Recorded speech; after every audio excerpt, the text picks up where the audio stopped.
Hello everyone, welcome to Tech Skeletons. I hope you all are doing fine, and today we are going to solve this problem, minimum number of jumps to reach array end. Okay, so first of all we will understand the problem and then we will look at these test cases. So in this particular problem you are given an array, and the only thing that you need to return in the output is an integer value, and that integer value represents the minimum number of jumps that are needed to reach the end of this array. Okay, so first of all let's understand this problem with one example. So here I have taken an example array which is 2 3 1 1 2. Okay, so first of all we will understand that what does an element of this array represent. So any element of this array represent the maximum length of jump that we can make from that particular element towards the right of this array. Okay, so let's understand this thing. So suppose you are at this particular element, suppose you are at this 0th indexed element. Now from this, now the element value is 2. So this means that from this element you can make a jump of maximum length 2. That is, you can make a jump to this one element. That is, from 0th index you can move to second indexed element. That is, you can make a jump of length 2.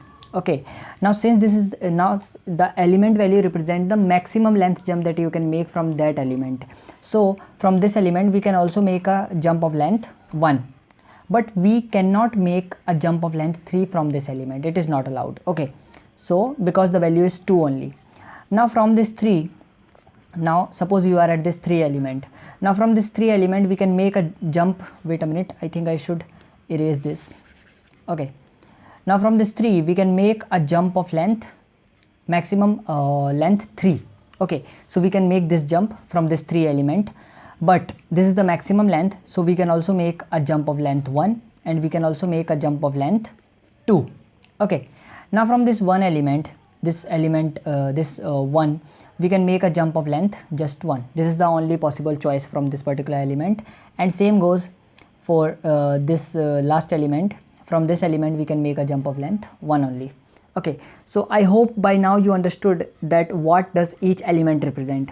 Now we will see that what is asked in this problem. In this particular problem it is asked to minimize the number of jumps to reach the end of this array. So according to this problem, initially you are at the 0th indexed. Okay, and you want to reach the n-1, or if n is the size of the array, then you want to reach the last index element. And you can jump from one element to another. Now suppose you are at this 0th indexed element 2. Now suppose you make this jump. Okay, now you reach 1. Now from 1, suppose you have only one choice. You will make this jump, you will reach this one, and you have only one choice from this one also, so you will make this jump and you reach the last index element. Now when you chose this path, it took 3 jumps. This is the first jump, this is the second jump, and this is the third jump. So it took 3 jumps to reach the end of this array, and we should minimize this thing. Now how can we minimize? First of all, let me tell you that the answer for this particular array is not 3, it is actually 2. How it is 2? What we will do, we will, instead of choosing this jump, we will choose, wait a minute, I should choose some other color. We will choose this jump. Okay, so from 2 we will reach this 3. Okay, and from this 3 we will choose this jump and we will reach the last indexed element. That is, this is the second jump, this is the first jump. So in just 2 jumps we reach the last index element. So it took us only 2 jumps. Okay, in this case, and for this particular array the answer is also 2. So we need to minimize this. We need to minimize the number of jumps to reach the array end. Okay, so let's look at the solution. So first of all, let me tell you that I observe that I take a lot of time in some of my videos, and most of the time get wasted in drawings and doing all those things. That is why I did some work beforehand. Okay, so now actually if you look at this, you may get confused at the beginning, but I will tell you what all these things are. So this is actually an array. This is an array which is 2 2 1 1. Sorry for the background noise if there is any. 2 2 1 1. Okay, now there are many choices that you can see that from this 2 we can take this choice or we can take this choice. From this 2 we again have 2 choices. From this one we have this choice. Now what I am going to do is in this particular solution we are going to trace back all the possible paths possible from all the elements. Okay, so what we are going to do, suppose we chose this path, so after we choose this path we will reach this one. Okay, from this two, if we choose this path we will reach this one. So this is our decision tree. We took this decision and we reach this one. Okay, now from this one we have just one choice to reach this one, so we will take the decision and we will reach the end of this array. Okay, so this is one of the possible way. Now what is the second possible way is, suppose instead of moving from this two to this one, we choose to move just jump just one length, so we will reach this two. Okay, so we will reach this two. Now from this two we again have two choices, either this choice or this choice. Now what I will do, we again have two choices, so we will again make two decisions. Now one of the decisions, suppose in one of the decision we reach this one, so we will reach this one. Now from this one we will take one jump and we will reach the end of this array. Okay, and suppose instead of taking this jump we took this jump, so in just one jump we will reach this array and we will reach the end of this array. So in this particular solution what we are doing is, we are going to consider all the possible paths and we will also maintain the minimum jumps, minimum jumps, and we will use a recursive solution. Now let me tell you something very very important. Suppose there are n elements, suppose there are n elements. Okay, now in an array, if any element's value is n, then there are possible n paths from that element towards the right of that array. Okay, and if the size of that array is also n, in that case there are the time complexity is going to be big O of n raised to the power n. Why? Because suppose there are 1 2 3 4 up to n elements. Also assume that all these elements are also n. Okay, now from this particular element there are n paths, from this particular element there are n paths, from this particular element there are n paths, and what we are doing, we are recursively tracing back all these paths. So and therefore our time complexity is going to be big O of n raised to the power n.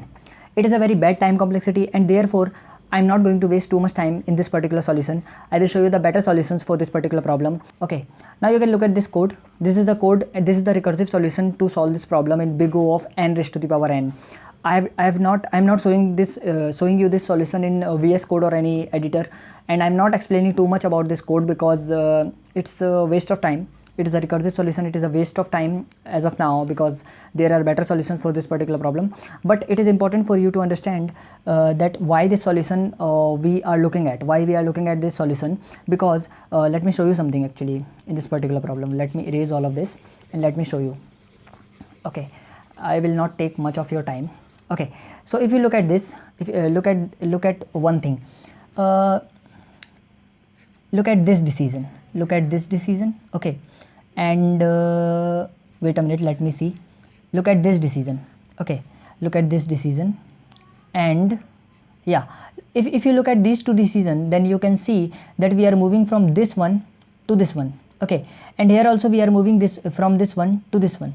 Okay, so we have overlapping subproblems, that is we are solving the same subproblems again and again in our recursive solution. Okay, and which is taking too much time, and therefore our time complexity is too high, which is big O of n raised to the power n.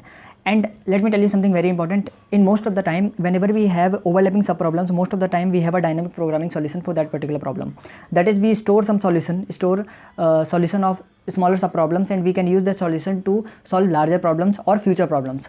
Okay, we remember the past and we use that past to solve the problem of future. Okay, that is dynamic programming actually.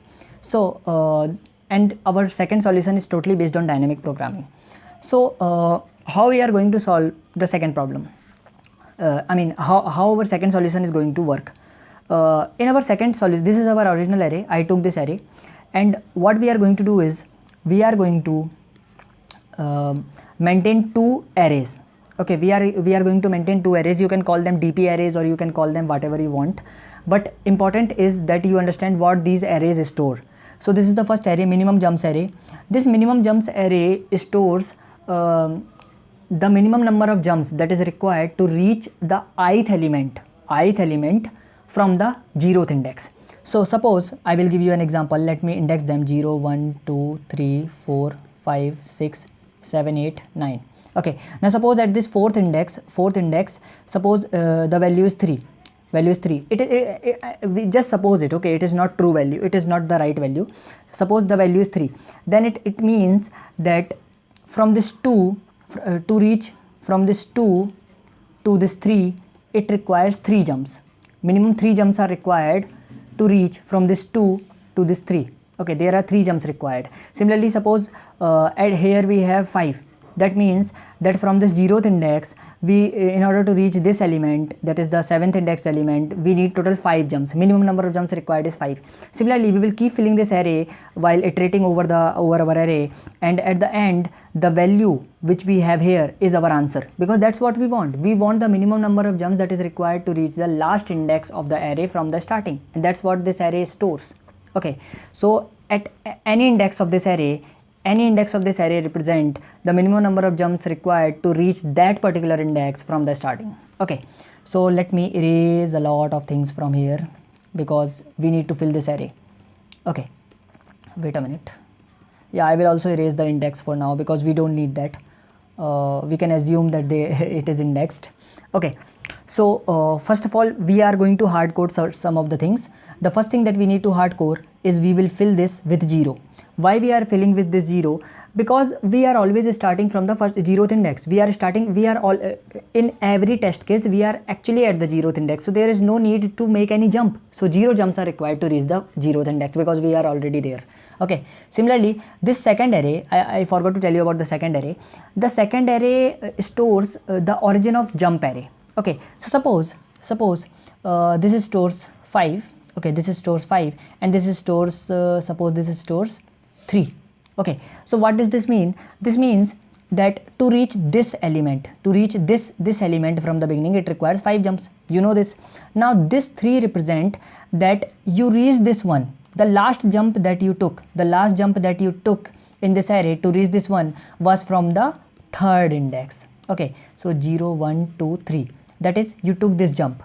And before that there were 4 more jumps, but the last jump that you took to reach this particular element was from the 3rd index. So this any index of this origin of jump array represent the index from where you took the last jump to reach that particular element. Okay, I hope you understood this also. Okay, so now you know what these two arrays represent. Now we will start filling this array. So I was talking about hard coding some of the value. So the first value that you need to hard code is fill this minimum jumps array 0th index with 0, because there is no need to take any jump. Similarly, the origin of jump will be, you can fill it with -1 because we are already there, so there is no origin of jump. Okay, so you can make it blank or whatever you want. Okay, so now every time we are going to run 2 loops. We are going to run 2 nested loop. One loop is going to be outer loop is going to run from, suppose I is the iterator, and it is running from 0 to n-1, that is last of the element, and there is going to be a nested loop which is suppose the iterator is j, and it is going to run from 0 to i-1. Okay, 0 to i-1. Now what we are doing, suppose our I is here, now for this particular element, for this particular index, we are going to check from all the index using j to know that what is the minimum number of jumps required to reach here. Okay, and to calculate that, we are going to use the previously calculated value for the previous i's, because when we move out of one of the I, we are already suppose our I is here, then we already filled all these values. How we are going to do that? When I will dry run, you will get to know all of this. Okay, don't get confused. I don't want you to get confused. Okay, so okay, now what I will do, as I told you that we are going to run 2 loops. So our I will be here, our I will start from here, and j will start from 0. Always j will always start from 0 for a new I. Okay, so 0. Now we will check. And what we need to check is, we need to check that is the ith element reachable from the jth element. Okay, and how we can check that? We can check that by doing this. From this 2, is this 1 reachable? Yes, it is reachable. From this 2 we can make a jump of maximum length 2, so it is reachable. Okay, so what we are going to do is we are going to first we will check that if it is reachable. Now if it is reachable, what we will do, we will update these arrays. Now how we can update these arrays? If I is reachable from j, if I is reachable from j, that probably means that we can make a single jump from j to I. We can make a single jump from j to I. But to reach jth element, we need how many jump? It is stored in the array already. Okay, so and what it is? It is 0. So 0 plus 1. So how many jumps are required? Just one jump is required to reach from this 2 to this 1. Okay, now our j will move to j will become equal to I, and as I told you that we will always run from 0 to j from 0 to I minus 1. So our I will move ahead. Now I reaches here. Now we again start from 0. Now from this 0, now from is this from 0, can we make a jump of length 2? That is, can we reach this 3? Yes, we can reach this 3. So how many jumps are required to move from this 2 to 3? Since it is reachable, there is only one jump required. Now to reach this 2, how many jumps are required? Just 0 jumps are required. So 0 plus 1, 1 jump is required. Now our j will move here. Now from this 1, is this 3 reachable? Yes, it is reachable with 1 jump. Okay, so 1 jump is required to move from this 1 to 3. Okay, now see, what we are doing is we are checking that is I reachable from j, and if I is reachable from j, we are considering j.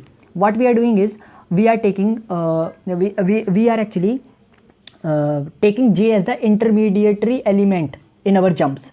That is, we took a jump from j to I and we reached j also from somewhere. To reach this one, how many jumps are required? To reach this one from the origin, we need one jump. It is stored, and from this one we need one more jump. So we need total 2 jumps to reach this one. But we can see that we already have a smaller value. We already have a minimum value which is 1. That is, this direct jump from 2 to 3 is a better one. So we will not update this value. Okay, wait a minute. I think I also forgot one very important thing. I forgot to fill this array. I will fill that very immediately. It will not take much time. What we are going to do is okay, so we made this jump to reach from this 2 to 1. Now we are storing in this array the last jump that we took from the index. So we took from the 0th index, so we will store here 0. Now to reach this 3, what is the index from which we made the last jump? We made the last jump from 0th index, so we will store here 0. We can see one very important thing you need to understand here. See, let me remove this. See, you can make this jump also. You can make one jump from here to here and then one jump to here to reach this 3. Now how many jumps are required? Total 2 jumps are required. Okay, so you can store 2 here also.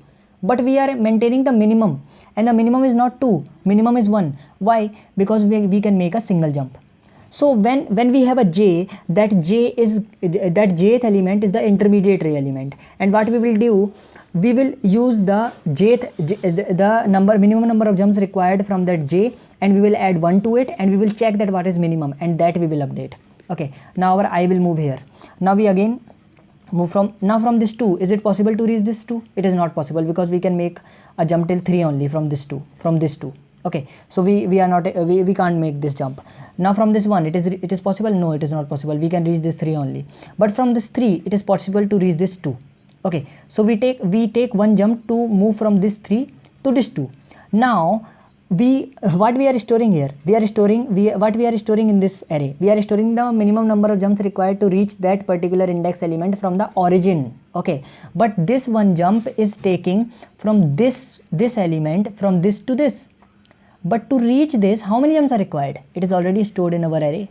Yes, in our past we stored it. How many jumps are required? 1 jump. From this 2 we reach this 3. From this 3 we reach this 2. So how many jumps are required? 1 jump, and we take one extra jump from this 3 to this 2. So total 2 jumps are required. And last jump we took from this element, jth element. So we will store j here. Now what is j? 0, 1, 2. 2 is stored here. Now our I will move here. Okay. Now whenever I move here, now I think I should clear some of this. This is really messy. Okay. This is really Lionel Messi. Okay. Okay, so can we make a jump to this element from this 2? We cannot. From this 1, we cannot. From this 3, yes we can. This 3 can reach till here, so obviously we can reach this 3. So how many jumps? In one jump we can reach till here, and in order to reach this 3, how many jumps are required? One jump. So 1 plus 1, total 2 jumps are required. And last jump we took to reach this 3 is from this element, which is j is equal to 2 for this. Okay, now our j will move here. J will move to this 2. Let me clear this. J will reach this 2. From this 2 we can also make this jump. Wait a minute. From this 2 we can again make this jump. Okay, we can make this jump. Okay, so but you can see that total number of jumps required to reach this reach this 2 is 2. Okay, and 2 plus 1 will be 3. Okay, so we can we store 3 here? Can we store 3 here? We cannot, because we already have a better one, which is 2. That's why we will not update any of the array, and we will move our I ahead. Now our I will reach here, this 4. Now to reach this 4, from this 2 it is not possible, from this 1 it is not possible, from this 3 it is possible. In a single jump you can reach this 4. Okay, in a single jump you can reach this 4, and in order to reach this 3 we need one jump. So 1 plus 1, 2. 2 jumps are required to reach this, and we move from the second element, that is this 3. Okay, now our I move here at the 5. Okay, so to reach this 5, can we reach this from this 2?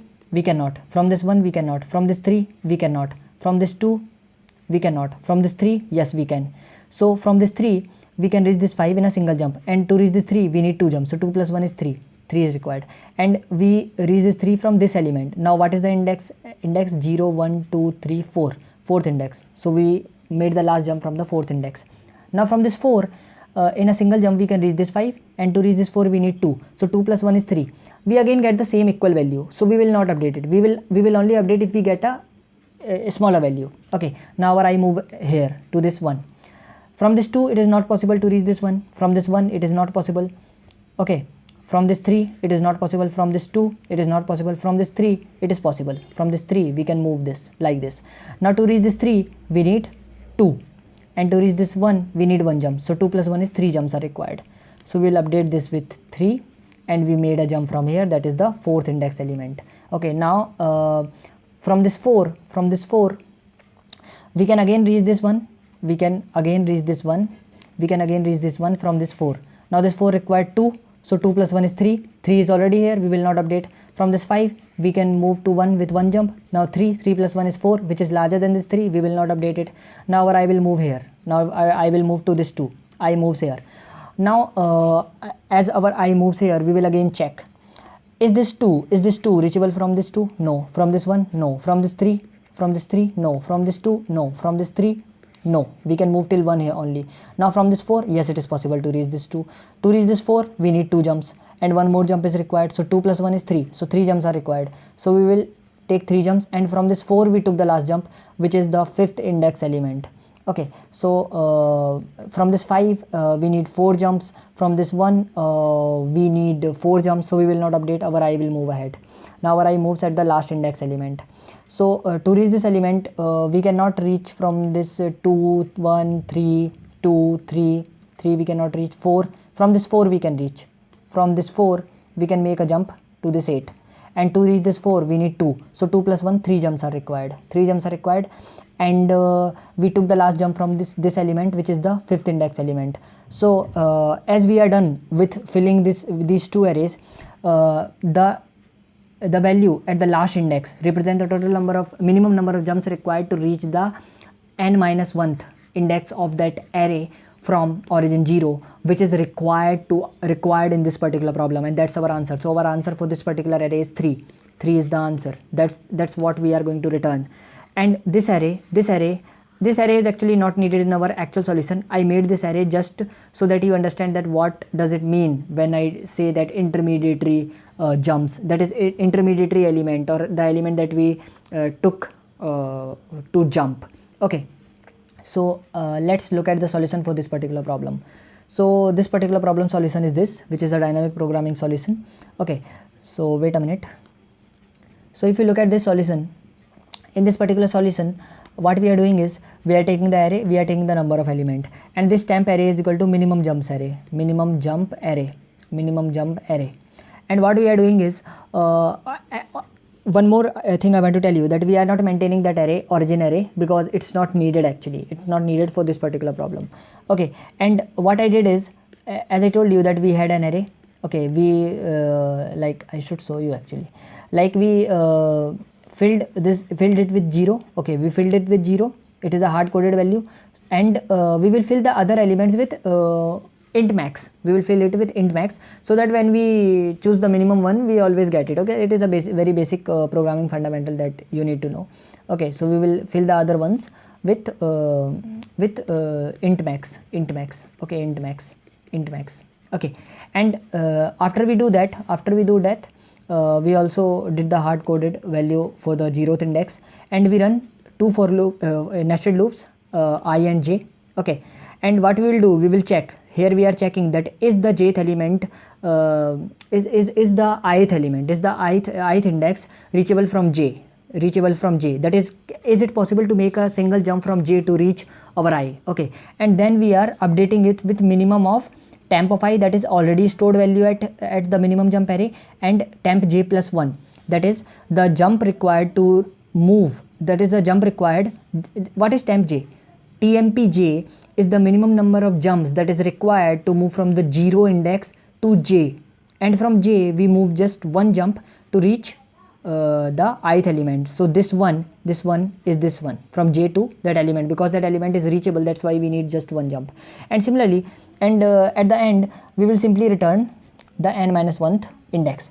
But there is one twist, there is one very simple twist in this particular problem, and that twist is we need to check for two very important conditions. Now what are those two very important conditions?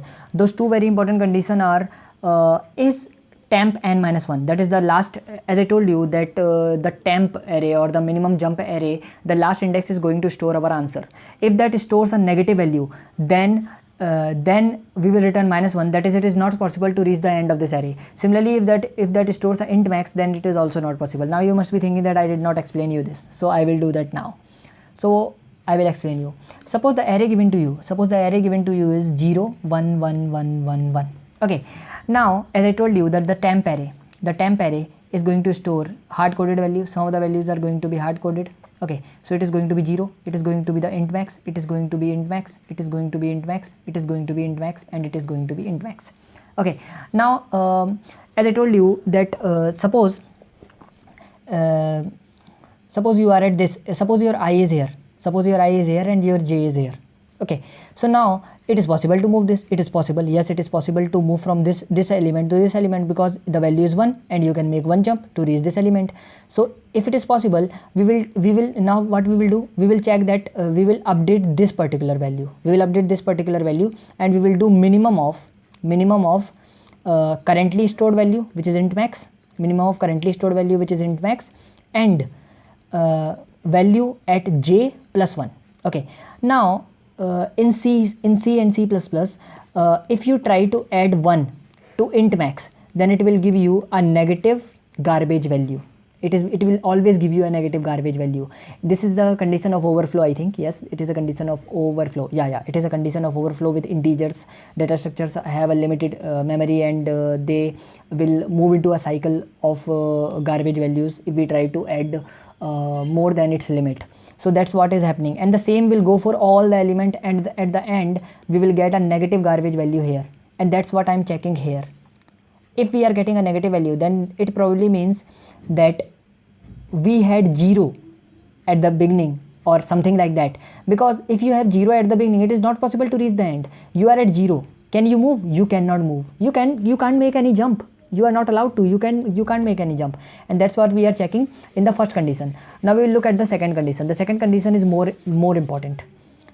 Okay, both the conditions are important, but second one you need to look. Suppose your array is 1 1 0 1 1. Now suppose your array is this. Now your temp will look like this: 0 int max, sorry for the background noise, int max. Okay, now when you will fill this array, and when you will run this code, you will find that when you will reach this one, you won't be able to make jump from any of j. Like you cannot make jump from this, you cannot make this jump from here. So these int max will never update. these int max will remain int max, and if we find int max at temp n minus 1, that probably means that we ran into this kind of problem, that is we are not able to reach the end of this array, and and therefore we need to check these two conditions only, and at the end we will return temp n minus 1. Okay, so I hope you understood this solution. Let's run this problem. So this particular array, if you run, you will reach here with three jumps. You can make one jump to reach this 3. Okay, let me draw. You can make one jump to reach this 3. Okay, after that you can make 3 jump to reach this 9. Okay, so I mean a single jump of length 3. So 1 jump, 2 jump, from this 9 you can reach the end, and that's it. In 3 jump you can reach the end of this array. Okay, so I hope you understood. Okay, so this was our second solution, which was big O of n square. In just 2 nested loops we can solve this problem. Okay, so now we will look at the final solution for this particular problem, and the final solution is going to work in a linear time complexity, that is big O of n solution. So in this particular solution we are going to actually maintain 3 variables, which is jumps, max reach, and current end. Now in order to make you understand what these variables are and how the solution is going to work, I will show you one very important example.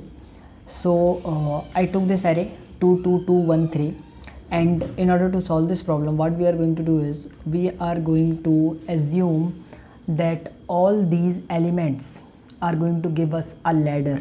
Okay, all these elements are going to give us a ladder. So you can look at this like this. So this first element is 2, so it is going to give us a ladder of size 2, that is from this 2 we can move up till here. Okay, so this is going to give us a ladder that will help us to reach this 2. Now when we reach the second 2, we again get yet another ladder which is of size 2. Now when we reach this 2, we again get a ladder which is of size this 2. When we reach this 1, we get a ladder of size 3. Okay, so now what we are going to do is we are going to count the total number of ladders that we need to reach the end of this array, and that count we are going to store in a variable known as jumps variable.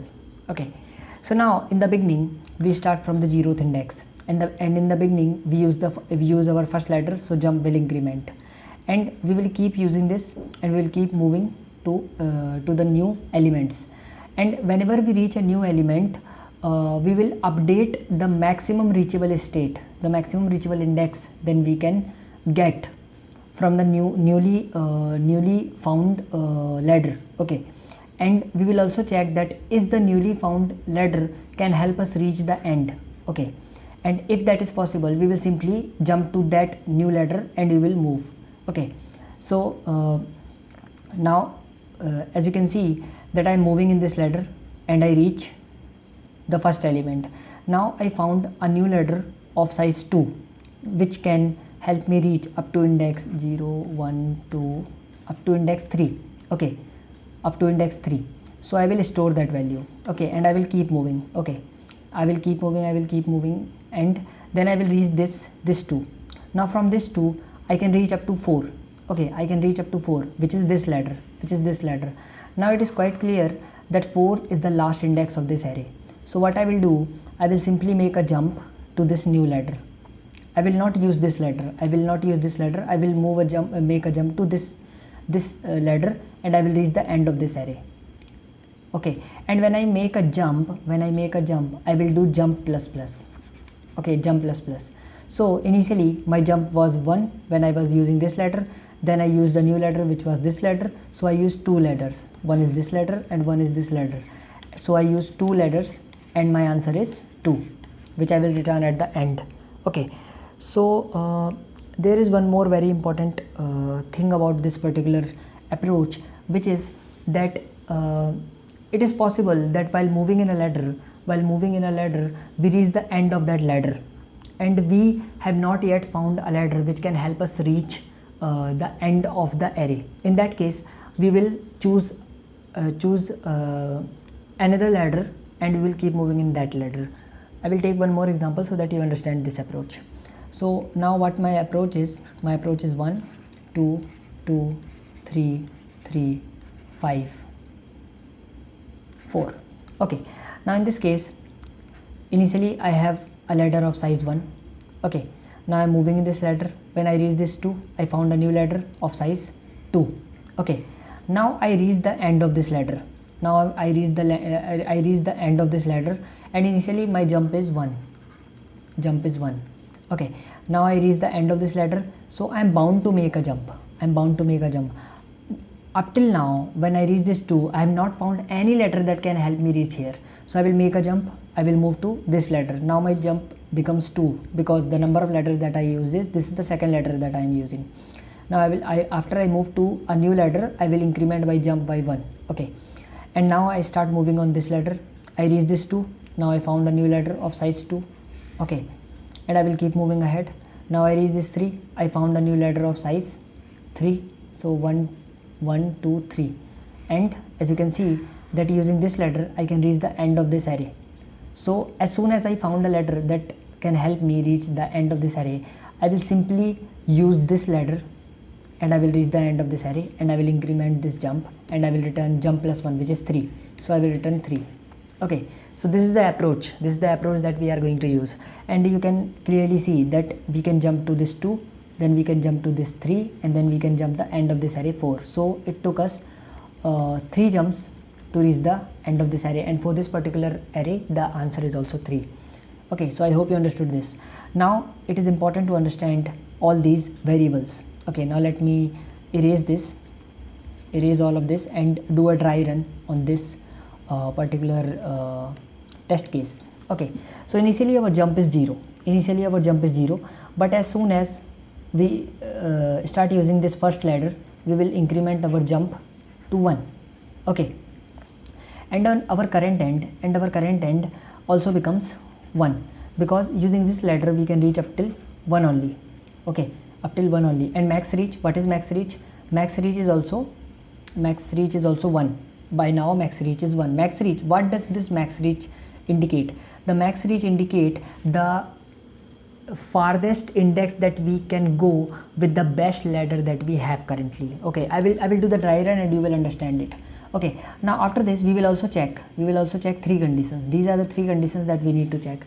This first condition is the max reach that we found just now, is that max reach greater than equal to n minus 1. What does this mean? This means that we found a ladder that can help us to reach the end of this array, and we will simply move to that ladder and we will reach the end. So we will do return 1 plus jump. Okay, because we had some jump value and we found a new ladder which can help us to reach the end of the array. We will that's why we will do a 1 plus of that jump and return that. Okay, now if this is not true, suppose this is not true, in that case we not yet found a ladder that can help us to reach the end. Now the second condition is the index that we reached, is that equal to max reach? Because if we reached an index which is equal to max reach, that probably means that we have no other ladder that can help us to reach the end of the array. So we will return -1. Okay, and we are done. -1 means we found such a test case in which it is not possible to reach the end of the array. Okay, and this is the final condition. Suppose this condition is also not true. Okay, so we have not yet found a ladder that can help us to reach. We have no test case that can which is not valid, that is we are not able to reach the end of the array. Now the third and the only condition that is left is we reached an index I which is equal to current end, that probably means that we reach the end of the current ladder that we are using, and now it's time to switch to the next best ladder that we have. So we will do a jump plus and we will change our current end to max reach, and max reach stores the max reach of the best ladder that we have. Okay, so now let me do the dry run, continue the dry run after you understood all these conditions. Okay, so here is 3. Now from 3 it is possible, now we found a new ladder and this 3 can help us reach to this 9. Okay, this 3 can help us reach to this 9. So what we will do, our max reach will increment to 4. Our jump will remain 1 only for now. 1 only. Okay, so now after getting a new max reach, we will again check this condition. Now this condition is not true. Okay, now we'll check the second condition. Is our I equal to max reach? Our I is 1. Our I is 1 and max reach is 4. So it is also not true. Now we will check the last condition, which is I equal to current end? Our I is 1. Our I is 1 and our current end is also 1. What does this mean? This means that the ladder that we were using is exhausted. We were using this ladder and we reached the end of this ladder. Now it's time to switch to the next best ladder that we have, and the next best ladder that we have is this ladder that we have. So we will make a switch. Now when we make a switch, we do a jump plus plus, or jump plus plus means that the total number of ladders that we use. So we are using our second ladder. We start using our second ladder when we do jump plus plus, and our current end changes to the max reachable index with the current ladder that we are using, and it is equal to 4. So now our current end changes to 4. Okay, now when we do this, we again move to the next index, which is 2. Now we move to next index, which is 2, and the value that we have is 5. Now using this 5, we can reach up to 1 2 3 4 5, this 7. So now we found a new ladder. Now this ladder can help us reach up to this 7th index. So our max reach will update to 7. Now we'll check, is 7 greater than equal to n minus 1? N minus 1 is 10. It is not equal to, wait a minute, I think I should clear this. I think I should clear this. Okay, so is this true? It is not true. Now is I equal to max reach? It is not, because our I currently equal to 5. Our I currently is 2 and our max reach is 7. So this condition is also not true. And the final condition is our I equal to current end? That is, has we reached the end of the current ladder? We not yet reached the end of the current ladder. So we will move to the next index. We will move to 8. Now from 8 we have yet another ladder. We found yet another ladder, and that ladder can help us reach up to 11 index. That is, we are moving out of the bound of our array. That is, we just found a ladder which can help us to reach to the end of this array. Okay, so when we do this will update to 11, because 8 is at third index and 8 plus 3 is 11, so we can reach up to 11. Now we check this condition, and this condition is true. This condition is true. Now remember that we were moving in the second ladder. And while moving in the second ladder, we found a new ladder which can help us reach the end of this array. So what we will do, we will simply jump to that ladder and we will move to the end of this array, and we will return 1 plus jump. So 1 plus jump means jump was 2, so jump will be 3, and we will return this 3, and for this particular test case 3 is the answer. So I hope you understood this. This is a very important solution. In this solution we are actually taking care of the total number of ladders that we used. Okay, so now we will look at the solution. So this is the solution. Now if you look at this solution, we are maintaining three variables: jumps, max reach, and current end. Now as you can see that initially my jumps are 0 and my current end is also 0, and initially my index will start from 0. So you must be thinking that how the first ladder will be initialized. Now if you look at this, we will get the max reach. We'll get the max reach from the first element only. And when you will start using these conditions, when if you look at the last condition, which is I equal to current end, initially for any test case I will always be equal to current end, because initially I will be 0 and current end is also 0. So our jump will become 1 and our current end will take max reach that we got from the first element. So that's why the first ladder value will be initialized in the first run, that is with the 0th. Okay, and we will also get a new max reach from 0, and the other conditions, other iterations will run as we discussed earlier in our working area. Here we discussed. Okay, so I hope you understood this. Now we can run this code and you can see that we got 3. We can take some other example if you want, like we can take that example we took earlier, like 5 2 2 2 sorry 2 2 2 2 3 4 5. Now how many jumps are required? The number of jumps that are required is from this 2, wait a minute, from this 2 we will move to this 3, and from this 3 we will reach the end. So there are two jumps are required. Let's see what our answer is. Oh sorry, I don't know what was that. Okay, So we got 2. Okay, so answer is 2. Okay, so I hope you understood this. So thank you so much. Have a nice day. Take good care of yourself and wait for the next video.